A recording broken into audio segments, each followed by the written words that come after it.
The Palin family home is just down the way over there. It's a pretty secluded spot in the woods along the lake. In fact, you'd be pretty hard-pressed to get a look at it unless you were in a boat or living right next door. And that apparently is why investigative reporter and author Joe McGinniss has now moved right in, a move that's causing quite a stir.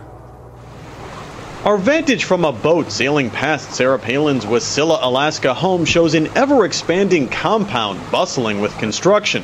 But it's the newest addition that's the focus right now, this fence that the Palins are putting up to block the view of an author who rented the house right next door. Palin writes of making the strange discovery on her Facebook page and even shows a picture of him on his deck, writing, "Wonder what kind of material he'll gather while overlooking Piper's bedroom, my little garden, and the family's swimming hole."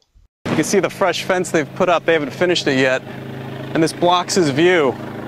Here's his house, and there's the Palin's house. But, you know, people have said already... The former vice presidential candidate called into Glenn Beck's radio show to express her frustration. He's an odd character, yeah, if you look at his history and the things that he's written and the things he's been engaged in. You know, as they say, fences make for good neighbors, and Todd and his buddies started the fence yesterday, and it's looking good. The new neighbor is author Joe McGinniss, who has written critically of Palin in the past and who rented her neighbor's house so he could write a book about Palin. But when we knocked on his door to chat, the man accused of invading Sarah Palin's privacy claimed we were invading his. Yeah, are you Joe? Get off. It's trespassing. We just ask a question about... about... I have to call the Wasilla police. Could I just ask? Get off my property. Now. I'm going to put in the call. Have you heard anything from the Palins? People who live nearby told us they think the strategy of living alongside Palin is strange at best. I think it's a little creepy. Yeah, I'd be creeped out. I don't know the guy, could care less. As long as he don't rain on my parade, I won't rain on his.